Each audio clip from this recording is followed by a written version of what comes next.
Um abraço a todos, muito obrigado. Sempre quem está nos acompanhando aqui pelo Instagram e também pelo canal no YouTube, você pode acessar lá. Quem ainda não se inscreveu, se inscreva. É Aldoir Santos, o canal no YouTube. Aciona lá, né, as notificações para que você possa, evidentemente, receber também lá quando tem conteúdo novo. Não esqueça do canal no... Portanto, hoje é terça-feira, estamos no dia 21 de julho de 2020. 21 de julho de 2020. Muito calor aqui na região dos Campos de Cima da Serra. Até não dá para reclamar muito, né? Mas é época de frio, né? É época de frio agora. Mas eu disse acessar lá o nosso canal no YouTube, então quando a gente vai já trazendo a pauta de hoje aqui da nossa conversa, nós vamos falar sobre trigo. É uma cultura extremamente importante aqui para o Rio Grande do Sul, sem dúvida nenhuma. E é a época do inverno, é o principal cereal do inverno, embora que estejamos aí num verãozinho, né? Verãozinho de uma semana. Mas antes disso nós tivemos muito frio. Antes do frio ainda tivemos muita seca. E a gente vai também tratar sobre essa questão climática e até o que vem pela frente. Você já está vendo aí na tela, quando o pessoal está chegando, o doutor Oswaldo Vieira, que é o chefe-geral da Embrapa Trigo de Passo Fundo. Tudo bem com o senhor? Muito boa noite. Tudo bom, Aldoir? Tudo ótimo, tudo bem, graças a Deus, tudo muito bom. Muito não, mas também um calorzinho por Passo Fundo aí nesses últimos dias, do final de semana para cá, né? O veranico de maio, ele passou para o mês de julho agora, né? Então, esse tá quente hoje, tem temperaturas em torno de 24 graus. E acredito que essa semana vai ficar assim, né? Até o final de semana vai ter temperaturas bem elevadas. Então, vamos lá, vamos aproveitar esse calorzinho que está fazendo agora. Falar em clima, um grande abraço ao pesquisador Gilberto Cunha, né? Um cara que entende muito de clima aí na Embrapa, né? O Gilberto é um pesquisador nosso, já como a gente diz, os pesquisadores sênios, né, Aldoir? Não é que a gente diga não são jurássicos, né? Não vão dizer isso para eles, eles vão ficar bravos. Mas eles são pesquisadores sênios, são pesquisadores com grande experiência, né? E o Gilberto é uma pessoa, além de ser um grande pesquisador, é uma grande pessoa também. É uma pessoa muito boa de se tratar, de conversar, de uma cultura imensa. É uma pessoa muito positiva e que comandou a nossa unidade aqui por mais de 4 anos, fazendo uma bela chefia. Certo. Bom, o pessoal está chegando, né? Aos poucos, o pessoal vem para bater um papo conosco aqui. Nós estamos conversando hoje com o pesquisador, o Dr. Oswaldo Vieira, que é o chefe-geral da Embrapa Trigo, em Passo Fundo. E nós vamos falar sobre os cenários do trigo para esta safra. Já um obrigado a quem está conosco. E se você já está ligado, aí vai dando também um coraçãozinho ali, né, dando um ok aí no Instagram. O Instagram está pedindo isso para que a gente passe nas lives um ok. Bom, doutor Oswaldo, nós vamos falar sobre trigo, são vários os aspectos, mas a gente pode começar pela importância do trigo, né? Dentro das outras culturas, como está inserido o trigo aqui dentro do Rio Grande do Sul? A gente tem uma área hoje, Aldoir, vamos pegar das culturas de verão, né, que seria em torno quase entre milho, não, vamos descartar o arroz, porque o trigo teria dificuldade de entrar em áreas encharcadas, mas vamos pegar o milho e a soja, daria aproximadamente 7 milhões e meio de hectares. E, infelizmente, o trigo ocupa aí em torno de 10% dessa área. Nós imaginávamos, desejávamos que tivesse uma área muito maior para isso, para a cultura do trigo, né? Então, o trigo ele ocupa uma área hoje que já no Rio Grande do Sul já teve áreas mais expressivas, mas nos últimos anos tem circulado aí em torno de 700 mil hectares. Esse ano, sim, que houve um incremento um pouquinho de área, e isso depois a gente pode até discorrer durante a nossa conversa, mas a área do trigo no Rio Grande do Sul, historicamente, ela tem ocupado em torno de 10% a 12% da área de verão, né? Uhum. E nesse ciclo, o pessoal já plantou todo o trigo ou ainda não? Quais são as regiões que estão mais avançadas? A gente pega o Rio Grande do Sul, sempre vamos pegar lá da região oeste, lá de São Borja, né? E aí a gente vem caminhando aí até a nossa região aí dos Campos da Vacaria, né? Então, lá na região mais oeste, na região de São Borja, de São Luís Gonzaga, o trigo está numa fase mais desenvolvida. E aí, na região de Vacaria, seriam as últimas áreas aí que foram semeadas e que estão numa fase mais inicial. Então, O trigo já está, em algumas áreas, já bem desenvolvido, né? Já perfilhando bastante, lavouras muito bem instaladas, lavouras bem conduzidas nesse início. Né? A gente está vendo boas lavouras, né? Mesmo com essas condições climáticas que teve aí de grande precipitação, de muita chuva nesse período que teve agora nesses últimos dias, né, Aldoeiro? Então, mas assim mesmo as lavouras estão num bom estágio, né? Estão lavouras bonitas, estão lavouras bem instaladas e a gente nesse momento está com uma perspectiva, claro que é cedo ainda para dizer isso, porque se a gente for pensar, a gente vai colher esse trigo lá no mês de novembro, finzinho de outubro, aí em Vacaria, na região de novembro, né? Então ainda é muito cedo para a gente falar alguma coisa das lavouras, né? Mas o início está se portando muito bem, a gente está bem otimista com as lavouras e com a perspectiva de clima que a gente tem, né?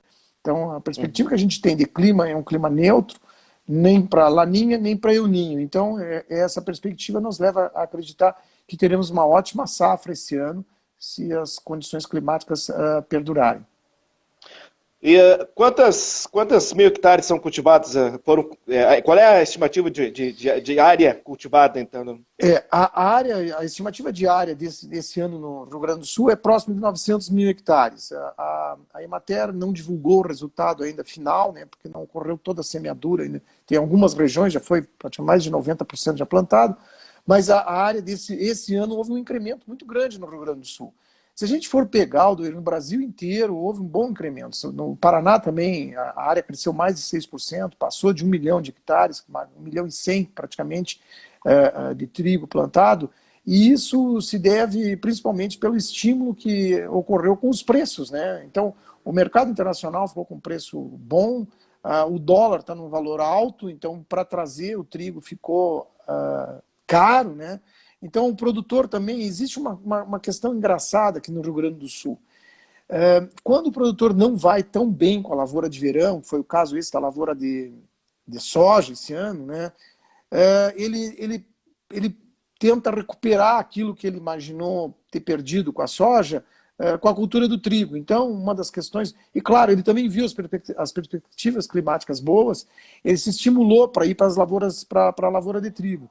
Então, o que aconteceu esse ano, né? Então, a gente vê um preço bom, o produtor, como não foi tão bem nas lavouras de soja, ele aposta também, então, nas lavouras, no cereal de inverno, principalmente no trigo, né? E o preço do trigo também está com um preço muito bom no mercado. Então, isso estimula o produtor a plantar trigo e também ele sabe os benefícios que a cultura tem para as culturas subsequentes. A gente sempre diz assim, Aldoeiro, uma boa lavoura de verão começa com uma boa lavoura de inverno. E o trigo e a soja são parceiros fundamentais para boas produtividades.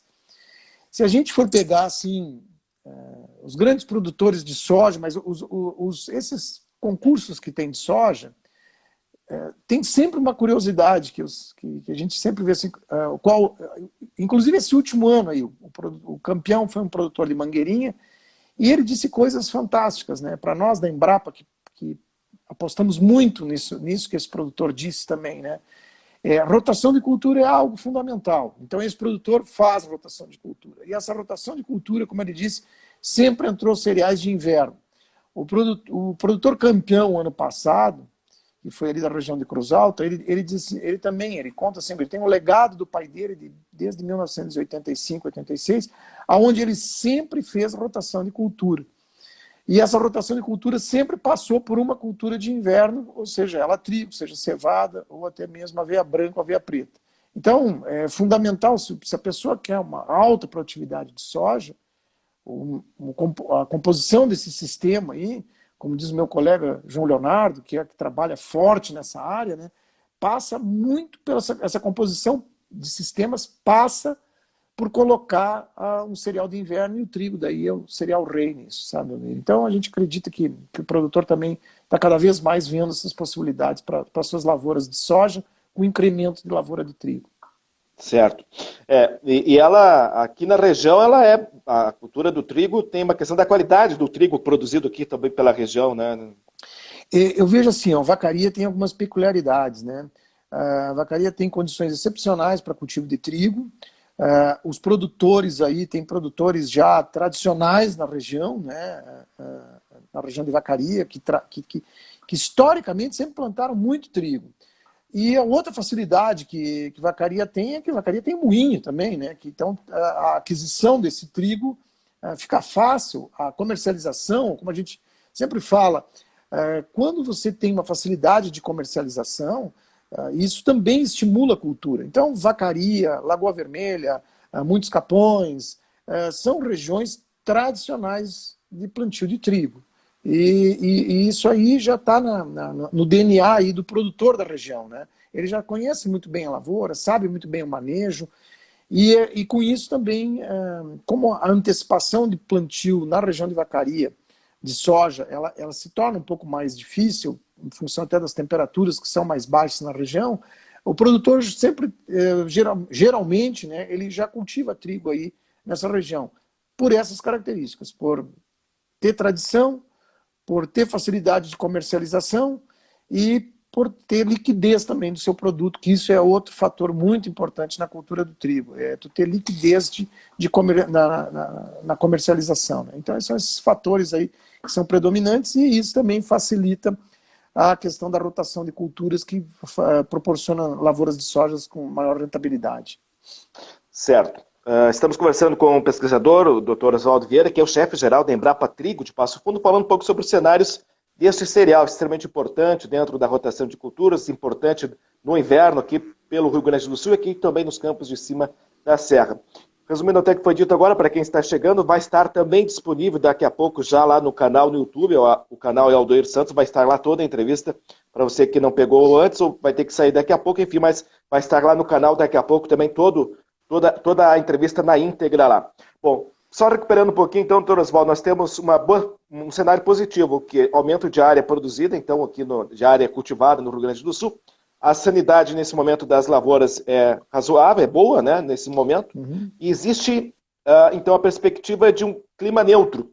Eu até li outros dias que havia uma possibilidade de laninha, mas isso ainda não estava confirmado. Então, os senhores acreditam que o clima vai ser favorável até a colheita lá no final do ano? Por enquanto, ele está se mostrando para El Niño e Laninha neutra, né? E isso é favorável para a cultura do trigo. Eu vejo assim também, Aldoir, uma outra questão que tu comentaste, né? O trigo, hoje, a gente sabe muito bem, o agronegócio brasileiro, com toda a situação do Covid-19, houve um crescimento das exportações do Brasil aí só no início do ano. O agronegócio ele vem sustentando já há um bom tempo a economia. Nesse momento, 43% das exportações brasileiras é do agronegócio. Então, nesse primeiro momento, aí, se a gente pegar de janeiro, abril, né, houve um incremento de divisas em relação ao ano passado pelo agronegócio. Foram em torno de 21 bilhões de dólares que foram comercializados de grãos exportados nesse período de janeiro até abril. Isso aí é 0,4% a mais do que foi feito no ano passado. Na questão do trigo, tem uma peculiaridade. O Brasil sempre, por mais que o Brasil seja um grande exportador de grãos, infelizmente, o trigo e os fertilizantes são as maiores despesas que o governo federal tem na agricultura. Então, esse ano também, com a questão da Argentina, está fazendo uma grande safra de trigo, mas a Argentina abriu novos mercados. Então, o preço do trigo argentino, para trazer para o Brasil, ele ficou muito alto. Ele estava fechando nos últimos dias em torno de $260 a tonelada. Então, isso aí daria quase mais de R$1.000 para o produtor, para os moinhos, né, trazerem esse trigo. Então, para o produtor receber R$1.000 a tonelada de trigo, é um belíssimo preço, né, e com possibilidades até de ter um pouco de aumento. E os argentinos, eles abriram outros mercados, e hoje o Brasil ainda é um principal importador, é o maior importador, como eu digo, a Argentina ainda é o maior parceiro na importação de trigo, né? Mas a Argentina também não quer ficar dependendo exclusivamente do Brasil.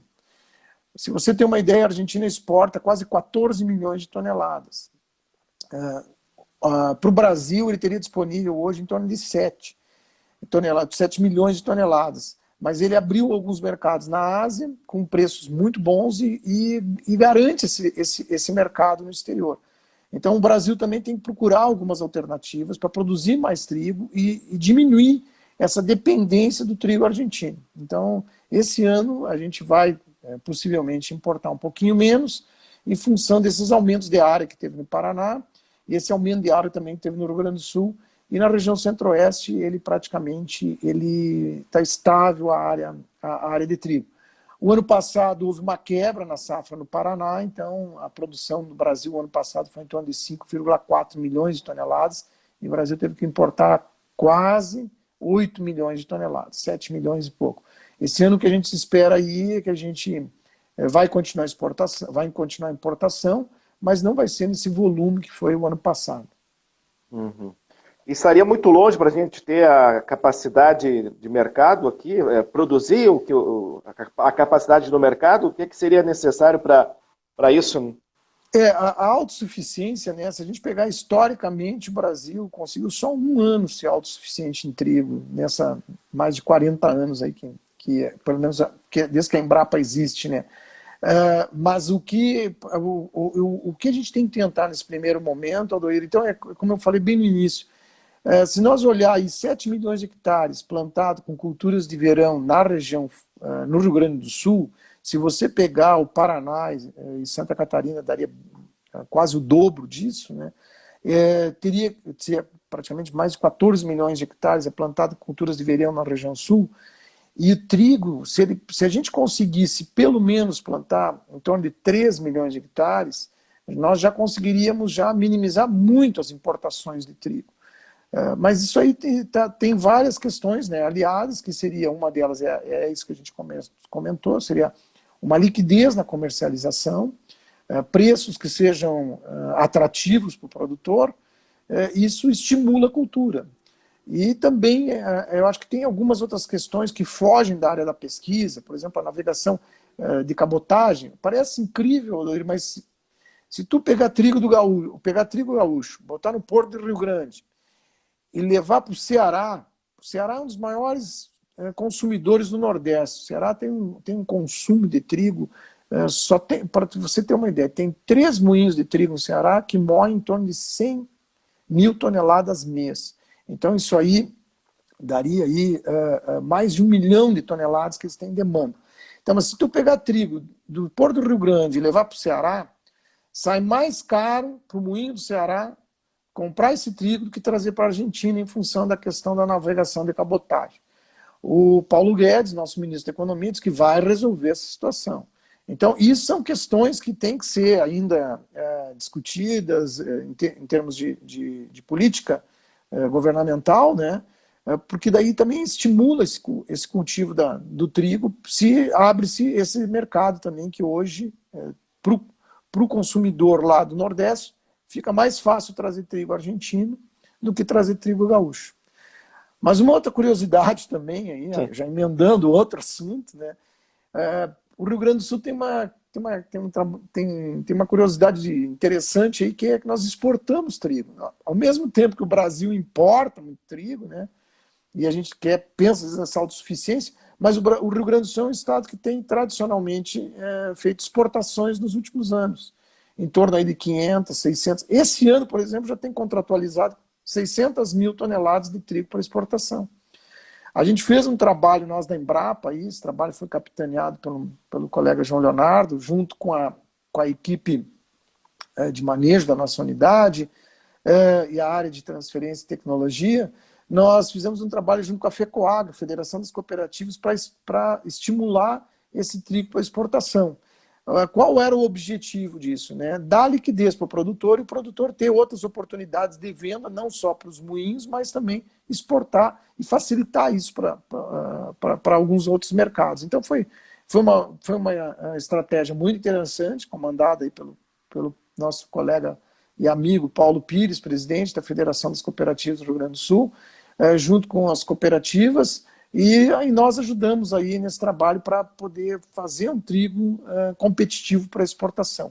E isso vem se consolidando nos últimos anos aí, nós abrindo um mercado bem interessante de trigo no sudoeste da Ásia, para o Vietnã, para o Camboja, para a Coreia do Sul, mas principalmente para o Vietnã e para a Indonésia. A Indonésia é um grande consumidor de trigo e é um mercado bem interessante. O mercado, até depois a gente vai falar um pouco mais amplo sobre o mercado. E variedades hoje, doutor Oswaldo, quais são as variedades que são preponderantes aqui no plantio do Rio Grande do Sul? Que cultivares estão desponteando? Eu vou dizer assim, eu fico mais à vontade para falar dos cultivares que a Embrapa tem hoje. Nós temos vários obtentores, até tem um fato curioso também, outra curiosidade, né? Aqui em Passo Fundo estão os 3 maiores obtentores de trigo, né? Então, hoje nós temos aí esses três grandes obtentores com cultivares que atendem hoje plenamente o mercado. Nós, da Embrapa, estamos aí com 2 trigos que são trigos de alta produtividade, com características desejáveis para a indústria moageira, que é o Reponte, que nos últimos 2 anos foi campeão de produtividade, né? Acho que isso que é algo que também tem interesse por parte do produtor. E a gente tem agora um lançamento que é o Bela Joia, que é um trigo também que vem atender essas necessidades que a indústria moageira quer. Além disso, são trigos de excelente sanidade. Que outra questão importante que a gente tem que sempre pensar, Aldoir, é um trigo, para ele ser competitivo, ele tem que ser um trigo que dê rentabilidade para o produtor. E essa rentabilidade ela passa, além das questões de manejo, que tenham materiais que tenham excepcionais, que tenham uma excepcional sanidade. E, historicamente, os materiais da Embrapa sempre prezaram por essa questão, por ser materiais extremamente sadios. E isso minimiza daí o uso de insumos e de despesas daí para a lavoura, tornando então assim esse trigo até mais vantajoso para o produtor em função desse pacote que a gente chama sanitário que o Bela Joia e o Reponte têm. Interessante, né? O senhor tem trazido também dados curiosos até certo ponto, né, da cultura do trigo aqui no Rio Grande do Sul, especialmente na região do Planalto, aqui na região dos campos de cima da serra também, ou não, e também lá da região do centro do estado das Missões, na região da fronteira, que são ainda produtores também de trigo. A sanidade, outra questão, o senhor falou da importância que é ter, né, uma cultivar, enfim, um produto, um material de boa sanidade.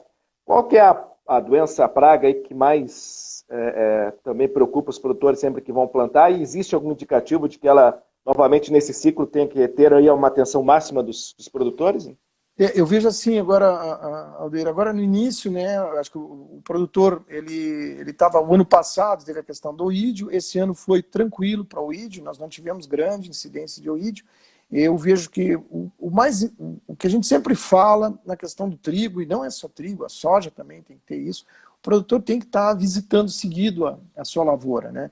Então, no momento aí, a gente já passou agora a região até de Vacaria tem que estar mais atenta à questão do oídio, prestar atenção, visitar as lavouras, olhar as suas lavouras, e a questão de manchas foliares também,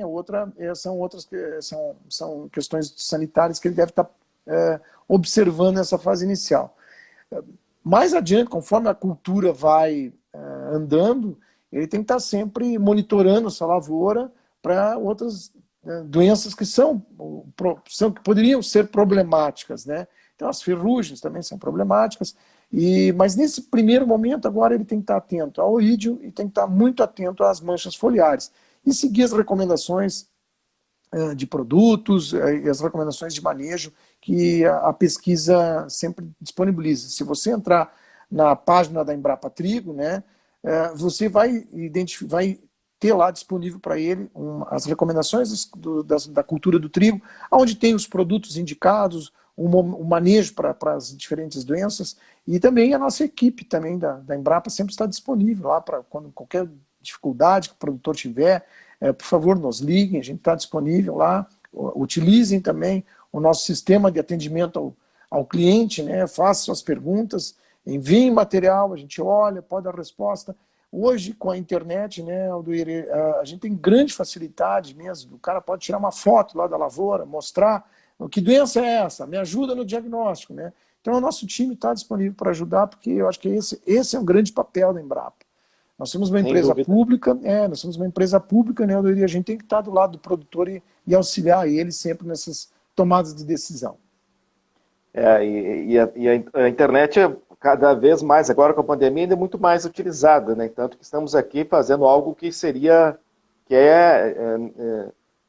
algo que seria impensável, de repente, né, ou muito incomum, digamos, impensável não, porque seguiríamos nesse momento, mas incomum, que numa terça-feira à noite a gente estivesse, né, conversando sobre este assunto por uma rede social, pelo Instagram, né, conversando sobre isso.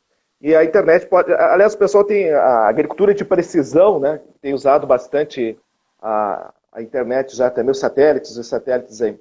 Para quem chegou agora, muito obrigado. Obrigado para o César Augusto, que está lá em Santa Catarina, também nos acompanhando.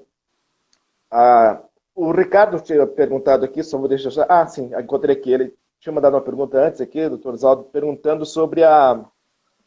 Onde é que está aqui a pergunta? Se existe um estudo, ou as produtividades, as médias, né? Médias, porque modificam muito de um ano para o outro. Mas as médias de produtividade do trigo no estado, elas vêm se mantendo ou vêm se alterando, vêm aumentando as médias de produtividade?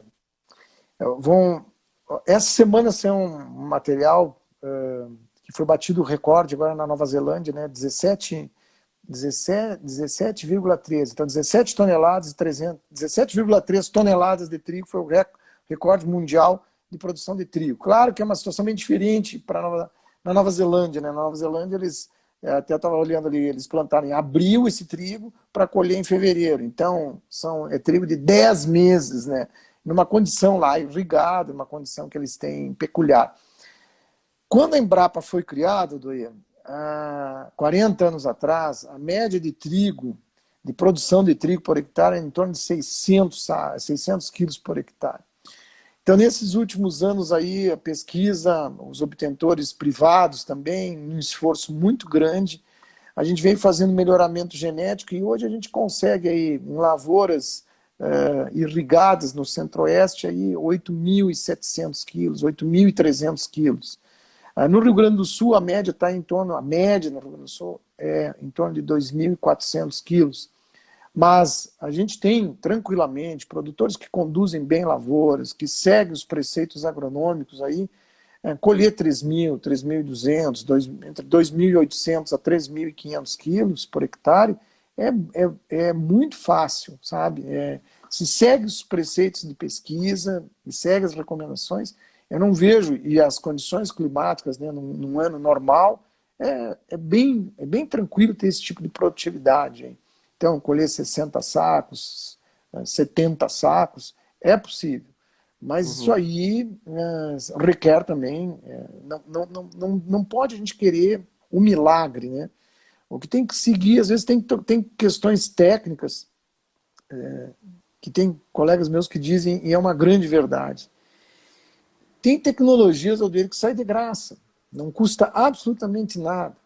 Então, escolher a cultivar mais adequada para o que você quer. Tá? Você quer um trigo tipo pão, então escolha uma variedade que se adeque, o ciclo que você quer para depois plantar a tua cultura subsequente, que seria a soja. Então vamos escolher a variedade com o ciclo adequado, acertar a densidade de semeadura, número de plantas por metro quadrado, velocidade da semeadora,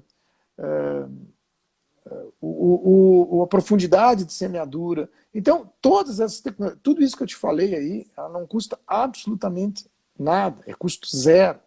Então, fazer esse manejo aí, tu já começa a iniciar a tua lavoura com possibilidades de alto rendimento. Com tecnologia, que eu te digo isso, ó, que não teve custo nenhum. Tu escolher a cultivar adequada, tu plantar na época recomendada, tu usar a densidade adequada, tu fazer a semeadura na velocidade adequada do trator, profundidade certa. Então, tu já larga com uma possibilidade de ter rendimento adequado. E depois, claro, vai entrando as outras questões de uso de insumo, manejo de doença, manejo de praga, manejo de planta daninha. Tudo isso aí também vão compor esse sistema para ter uma produtividade que a gente deseja. Então, essas tecnologias, voltando lá, estão todas disponíveis nesse guia técnico que a Embrapa tem disponível, né? Então as produtividades elas vão estar muito alinhadas a essas questões aí que tu vai seguir. Certo, muito bem. O Miguel fez uma pergunta aqui, não sei se o senhor já teria uma resposta, mas é hoje uma preocupação. É uma preocupação no Rio Grande do Sul. Até a gente está tentando, a semana que vem, o secretário Covatti Filho deve nos falar com a gente aqui, inclusive, tentando ver se ele agenda quinta ou terça-feira, terça ou quinta da semana que vem. Mas tomara que eles não venham para cá. E com relação aos gafanhotos, o Miguel quer saber até que ponto, se eles estão a cento e poucos quilômetros da Barra do Quaraí, até que ponto a cultura do trigo poderia ser atingida se os gafanhotos, tomara que não entrem no estado, né? Que vão para outro caminho, né? Poderia chegar até a cultura do trigo? O que está acontecendo com os gafanhotos, né? Se a Argentina existe uma secretaria dentro do Ministério da Agricultura da Argentina, desde 1957, 56, não me recordo bem o dado, que trabalha nessa questão dos gafanhotos, sabe? Por essas nuvens de gafanhotos que atacam a região da Argentina. O que acontece? Quando tem um clima agora que nem está nessa condição que a gente está agora, assim, quente e um pouquinho mais seco, os gafanhotos começam a se movimentar. Mas como tem uma previsão de entrada de uma frente fria já no sábado, né, então a Secretaria da Agricultura, aí, comandada pelo nosso secretário Covatti, já vem monitorando, junto com o Ministério da Agricultura, vem monitorando. Mas a primeira onda de gafanhoto, elas ficaram dentro da Argentina, né? E não entraram aqui para o Rio Grande do Sul. E a gente acredita que não acredito que venha esses gafanhotos entrar agora no Rio Grande do Sul, em função muito por isso, quando tem as temperaturas mais amenas, mais frias, e mesmo com mais chuva, que é o que vai acontecer a partir de sábado, os gafanhotos já continuariam lá pelos pampas argentinos, né? Que fique lá para a Argentina esses gafanhotos. E tem isso, né? Então, lá o clima está mais seco pro lado da Argentina. Então eles ficam mais ou menos situados sempre mais no norte da Argentina e na região oeste do Paraguai. É a região que eles sempre, tradicionalmente, eles têm. Mas isso aí é algo que ocorre na Argentina. Esse ano que o pessoal aqui no Rio Grande do Sul se assustou um pouco, em função até mesmo da internet, que as pessoas veem isso e se assustam. Vai vir a nuvem. Não, tranquilo, por enquanto está tudo sob controle.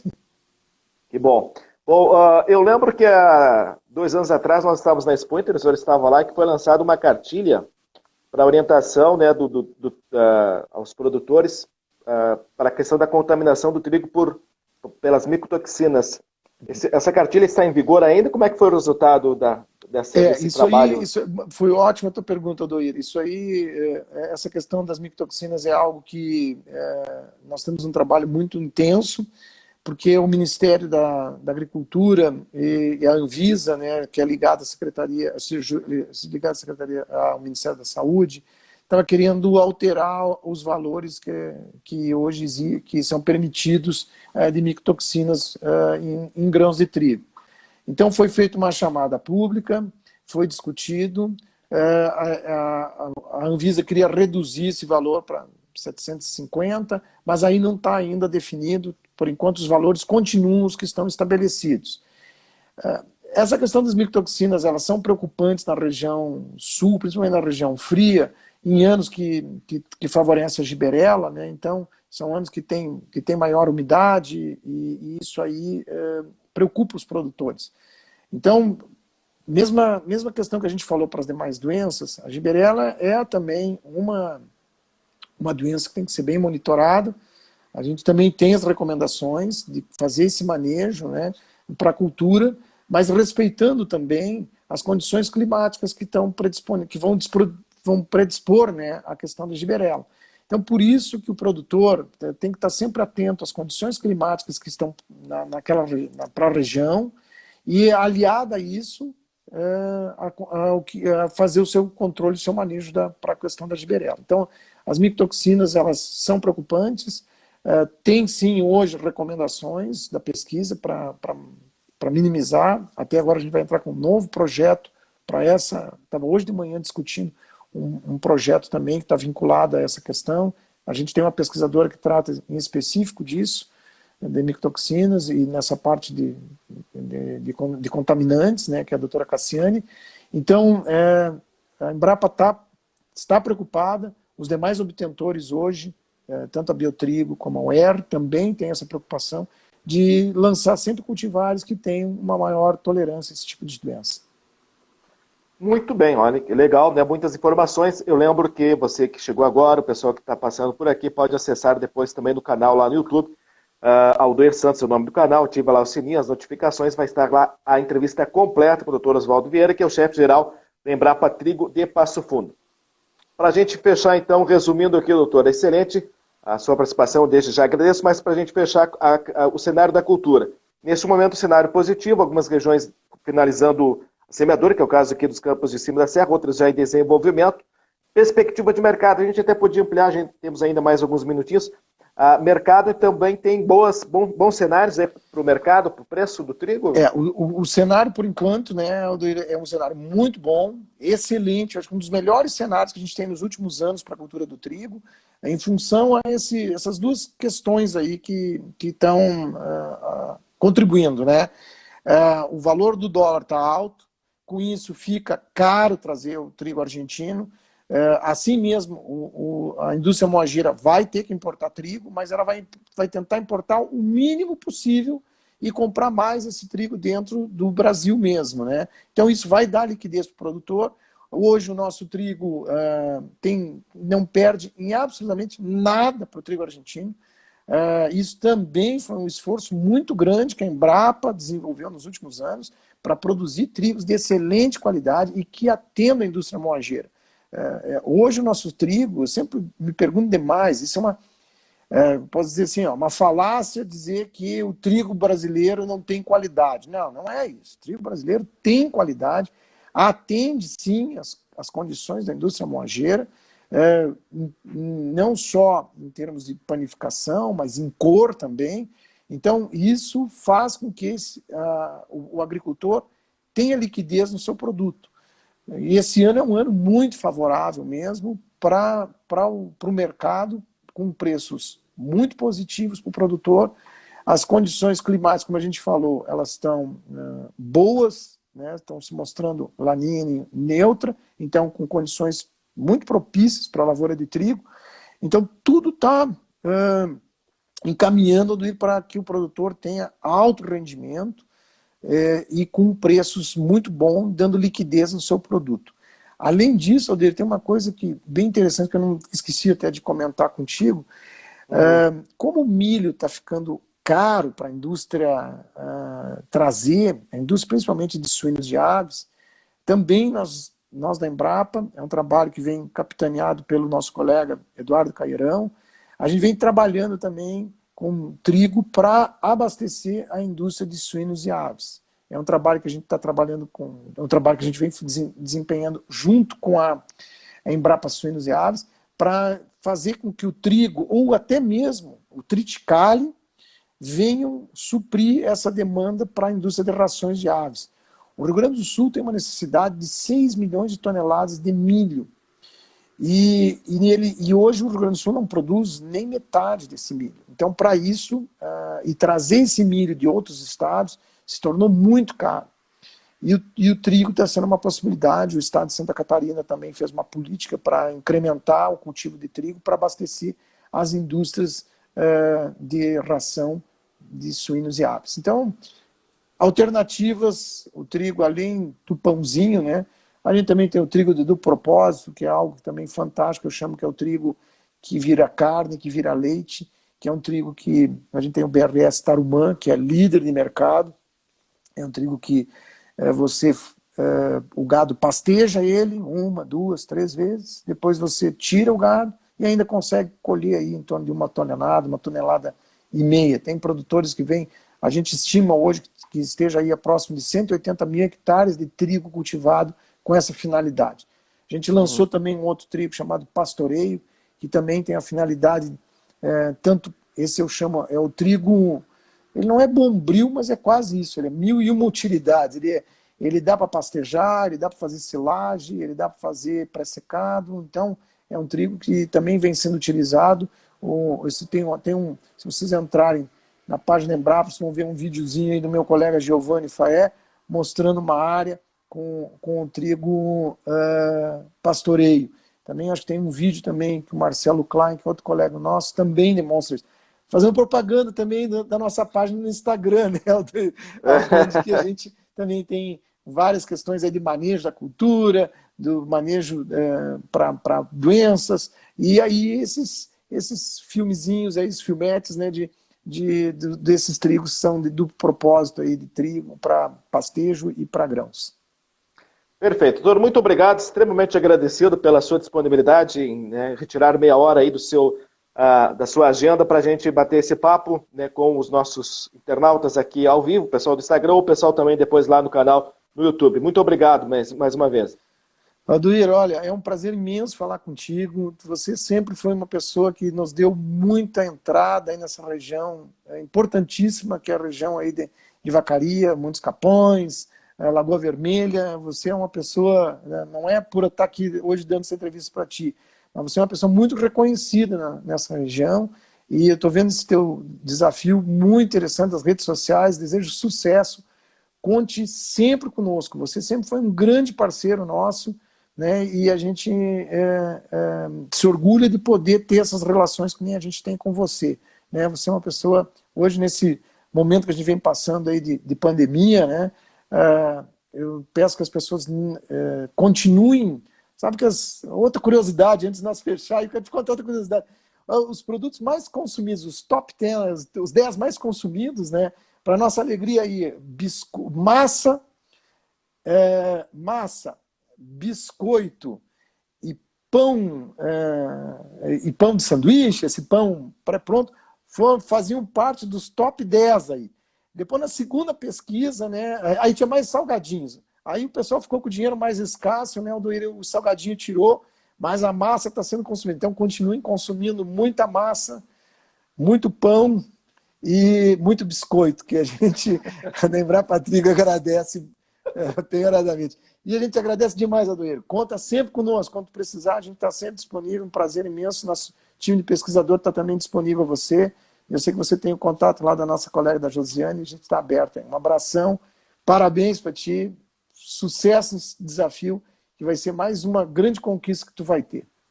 Ok. Um grande abraço para o senhor também. Bom trabalho a toda a equipe da Embrapa aí, tá ok? Muito obrigado, doutor. Tchau. Tchau, tchau. Muito bem. Ouvimos aqui o pesquisador Oswaldo Vieira, que é o chefe-geral da Embrapa Trigo de Passo Fundo, pelas palavras dele, e a Josiane, que é a assessora de comunicação, né, assessora de imprensa lá da Embrapa, sempre muito ágil e nos atendendo. Gente, muito obrigado a todos. Vai estar disponível lá no canal, no YouTube, também daqui a pouco toda a entrevista é completa. E na sexta-feira, não vai ser quinta, a próxima live na sexta-feira vai ser sobre os 65 anos do CTG Porteira do Rio Grande. Se cuidem, um abraço a todos, uma boa semana.